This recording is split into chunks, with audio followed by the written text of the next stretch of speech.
The Indian radio, which was previously controlled by the British rulers, is free now from the narrow vested interests. Or no error for number 4. Which part has an error?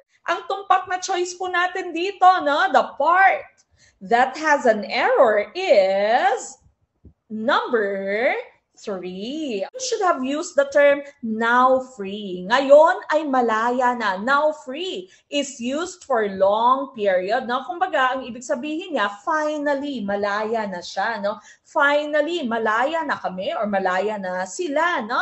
But when you say free now, this is used for limited period. And usually, this is used for availability or promotion. No? Kunwari, sinasabi mo, go to our store, no?